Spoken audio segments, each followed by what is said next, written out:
Twitter is not real life, right? Twitter.com, not real life, never has been, never will be. But all I've seen all day, ever since I just reacted to the post from Greg Byrne, the Alabama AD, all I've seen all day is just swaths of SEC fans. Bama fans, yes, but not just Bama fans, whining and crying and complaining about what an outrage this is and how it is ruining college football, that the playoff committee would dare put SMU, an AAC team last year, for crying out loud, in the college football playoff ahead of Alabama.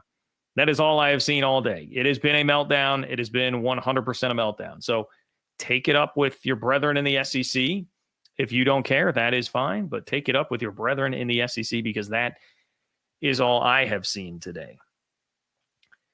So I'd ask this question as far as that goes. Like, when is the last time that the entire college football world got to just sit back and watch the SEC take an L?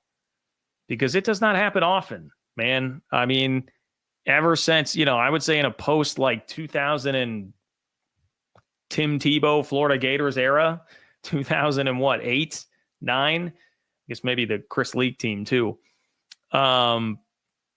You have not seen the SEC take very many L's like this at all. This is a day for the underdog in college football, not just because the SEC took an L, but because a lot of teams that would typically be on the receiving end of some of those L's or poor treatment, not getting access into the tournament, the game, whatever it's been, the vote to determine a college football national champion, are getting some actual love this time around. And to me, that's something to be celebrated. And certainly around here, that is something that is going to be celebrated on this channel.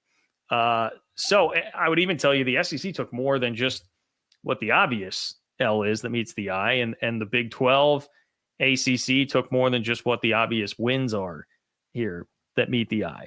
Like, if you go back to the offseason, I would be very curious about this, because maybe there were actual odds on this. I'm not a huge sports bettor, so a lot of you guys that have been around here for a long time know that. I'm not a huge sports bettor, so I didn't know. I wasn't looking around the books, the apps, whatever, at the beginning of the year as to what the odds would have been on the SEC only having 3 teams in the playoff. I'd imagine that would not have been something. Those would have been long odds, right? Had you plunked down $100 on that, you'd probably be getting paid out pretty well right now, I guess is the point there. So not only did Bama get left out here for SMU, but I'm also surprised to see that the committee does not have Tennessee hosting. They're going to have to, now that's an L to the Big Ten. I get that. Tennessee is going to have to go to Ohio State. Thus, again, maybe a minor way to do it, but lessening the SEC's chances here of making as much noise as possible in this playoff. It will be very interesting to see how Georgia progresses as well, if there is going to be a Carson Beck injury. I know you could speculate about whether or not that's going to be good or bad for them if they are without him. And the backup did look pretty solid, I think it is fair to say, against Texas. I understand all of that. But as we sit here, instead of 5 or 6, I would have said in the offseason, 5 or 6 SEC teams in the playoff is more likely than 3. For sure, 5 is, maybe even 6. We saw a year filled with great parity. We saw the playing field continue to be leveled by NIL. I don't think that is going away anytime soon. We'll see how revenue sharing is going to begin to affect it. But I think all of that has been a really positive sign for the future of the sport, that we have seen the level of parity that we actually have here. And the SEC, I don't think, has a really great case here that they should have been given much more love by the committee, no matter what you are seeing from SEC corners. And boy, are we seeing whining from all corners of the SEC world. We're going to start with, well, you know what? I'll start with what I think is the worst type of argument. And what we are seeing here, the worst type of argument, actually comes from a guy that I like, Jim Nagy from the Senior Bowl. He's the executive director of the Senior Bowl. But he came out today with, as someone with access to college tape and staff of 11 former NFL scouts that logged hundreds of hours evaluating the college football season, it's easy to see why SEC coaches are upset with the final playoff bracket. Based strictly off of future NFL talent, Alabama, South Carolina, and Ole Miss, and you can even throw in Florida, Texas A&M, and LSU for that matter, are all easily in the top 12. Okay, based strictly off of future NFL talent. Okay, so Jim Nagy thinks we should be putting LSU into this playoff. LSU and all 4 of their losses into this playoff. Florida and all 5 of its losses. Get them into the playoff. SEC ADs now have no incentive for scheduling tough non-conference opponents moving forward, which is too bad for college fans. That whole narrative that has been out there a bunch, I don't understand. And we're about to see even more on that front. But table the part about future non-conference scheduling and what this is going to mean and how the SEC will respond. Table that for now. The first part of this is that is the worst type of argument that you're seeing right now. Why do we play the games then, Jim? Why do we play the games? Shahan Jayaraja from CBS Sports, I thought, had the best response to this, where he just simply asked, do people even like watching the games? Like, do SEC fans enjoy watching college football games? Do they want us to play the games? Or do we just cut it off? I mean, we just had signing day. Do we just cut it off right there, take the 24/7 talent composite and decide then and there who plays in the playoff, and we'll just scrap the entire regular season? A lot of discussions these days about the value of the regular season. Well, who needs a regular season?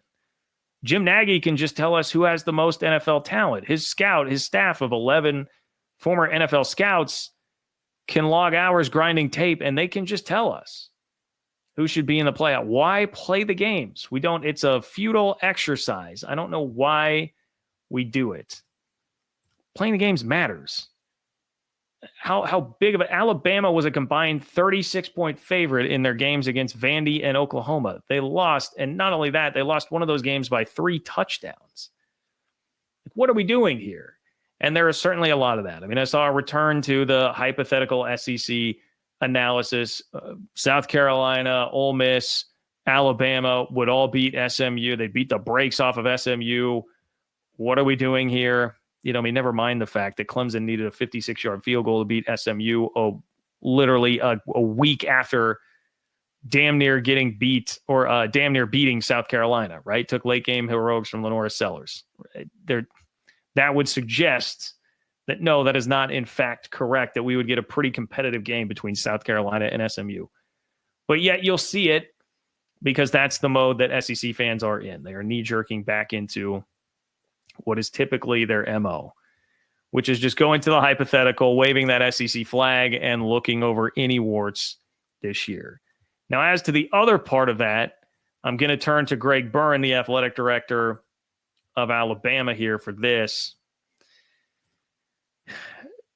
because he expanded upon what Jim Nagy said there, and this is another popular one that you're seeing today. Greg Byrne says, look, he's disappointed, blah, blah, blah. We had an extremely challenging schedule, and there were 2 games we didn't perform as well as we should have. We have said that we would need to see how strength of schedule would be evaluated by the college football playoff. With this outcome, we will need to assess how many Power 4 non-conference games make sense in the future to put us in the best position to participate in the college football playoff. That is not good for college football. Nick Saban was bloviating about this all over the college football playoff selection show earlier today. You saw a ton of this. My question here is, what part of Alabama's non-conference schedule was an issue for them making the college football playoff this year? I would love to get an answer to that. What part of that was really the issue? It wasn't Wisconsin. It wasn't Mercer. What was the problem with the non-conference schedule that Alabama scheduled this year? I'll give you an answer. It was not. The problem was they lost games in their SEC schedule. They lost at Vanderbilt. They got smacked at Oklahoma. That's the problem. So if you want to fix something, I guess you need to play less conference games now.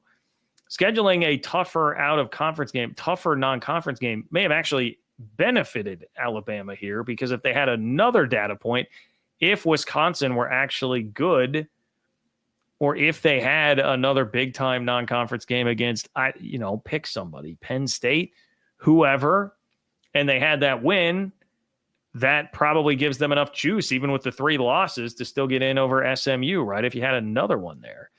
So it's a pretty comical argument to me. It's very much trying to, one, be a little bit of a petulant whiner when you're used to getting everything catered to you. And this is very much the rich kid who is finally being denied something, not being given the yacht.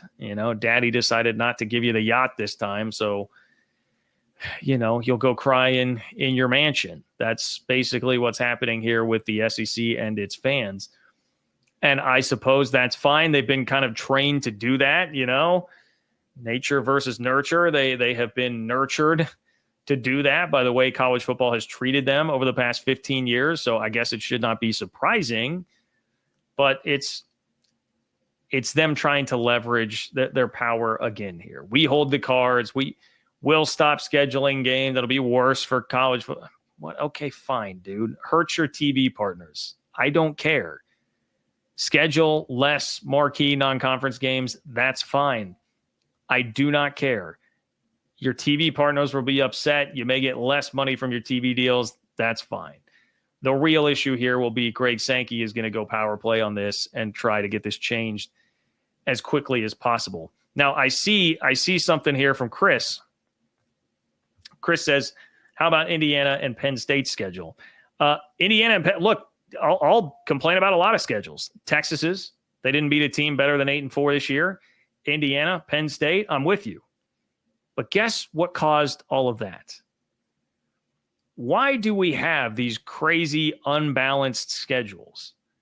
Why do we have teams like Indiana rolling through the entire year playing really only one team of substance? Why is that? Well, maybe it's because we have 18 and 16 team conferences that really make absolutely no sense at this point. And when you have that many teams, you are simply forced to wind up with crazy imbalances in terms of who's playing who throughout the schedule. You're not going to play everybody, and inevitably somebody, luck of the draw, is going to get an Indiana schedule every year. Multiple somebodies. Texas is going to get that nice kiss of a schedule their first year in the SEC. That will happen because there are too many damn teams. Okay, well, man, John, yeah, that's crazy. It sucks that the SEC has to deal with too many teams being in that conference. Who forced that on them? The Big Ten. Who forced? Well, the Big Ten too, but who started everything by forcing these mega conferences onto everybody? Who did that to the SEC? Oh, that was Greg Sankey and the SEC themselves by taking Texas and Oklahoma in 2021 that kicked off this round of conference realignment that then turned into USC and UCLA to the Big Ten, and then everybody else to the Big Ten, Oregon and Washington. That's right. It was the SEC's greed and lust for more that created these leagues that are too big, that create the unbalanced schedules, like Indiana and Penn State, like Texas, that we all have and are dealing with right now. Wow, imagine that. It was actually the SEC that did it to themselves. And that, again, is why you're complaining about scheduling is falling on deaf ears here to me, Greg Burns. So I'm here to celebrate today the fact that the winners are not the SEC. It is the ACC. I mean, it is hilarious that not only is it the ACC that has knocked the SEC down to whining and groveling today, but it's the fact that, I mean, it's not even really the ACC. It's essentially the AAC. I mean, you guys that are telling me my title is clickbait, I really probably should have titled it the AAC, the American Athletic Conference, brought the SEC to its knees, because you're crying about being left out over a team that just 365 days ago was in the American Athletic Conference. That's who did it. SMU did it by coming in and taking that last spot from you. So suddenly we've got Alabama and the SEC having to worry about the American Athletic Conference. Arizona State getting a bye. Lots of SEC. I'm sure people in the SEC would feel The Tennessee would be like a more worthy, deserving team of getting a bye in the college football playoff. Texas, obviously, more deserving of getting a bye in the college football playoff. Instead, it will be Arizona State. So you've got a Big 12 team that was a former Pac-12 team that just saw its conference disintegrate, and they did not want to leave. They get a little bit of a kiss today by getting themselves into the playoff with a first-round bye. And then, of course, another one of the big winners is Boise. Dude, Boise State is a 3 seed. They get a 3 seed when their best win is over the number 20 team in the country, albeit twice this year. But their best win is over the number 20 team in the country, and they played a grand total of 4 FBS teams with a winning record this year. That is crazy. That is crazy. But it's great. We will celebrate the hell out of that here. It's a good thing for college football in a world where these types of teams do not typically get any sort of advantage. And this is not gifting them a path to the championship or anything like that, but it's simply allowing them some access and maybe giving them an extra nudge that wouldn't typically be there, which I will get to more on that in a moment. That I find it very comical that has been something those in the SEC and big brand world are really complaining about, because again, it's the rich kid finally not just getting something handed to them.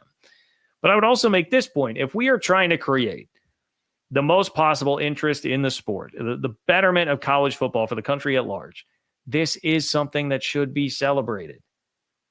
This is something that should be celebrated. You are getting everybody involved. Right after nuking the Pac-12, you've got multiple former Pac-12 teams in this field. That's a good thing in terms of maintaining some interest out there. It's a very good thing. You've got the Big Ten, you've got the SEC, but you have 5 teams. It's almost, you would have feared like 2/3 to 3/4 of the field would be Big Ten, SEC. Instead, it's 7 of 12, close to half and half. That's a very good thing. You do not want, for the greater good of the sport, the greater good of interest in the sport, everybody to have the illusion that this is just the Big Ten SEC Invitational with a couple others sprinkled in. Now, that is probably what it's going to turn into, because Greg Sankey, Czar Sankey, Mein Führer Sankey will not like it. So he is going to do whatever he can to change this. And college football generally just doesn't do anything that is in its best interest right now anyway. That's another reason why I really like this. Like, all the sport is doing is things that are killing national interest in the sport and just taking away some of the best things about the sport.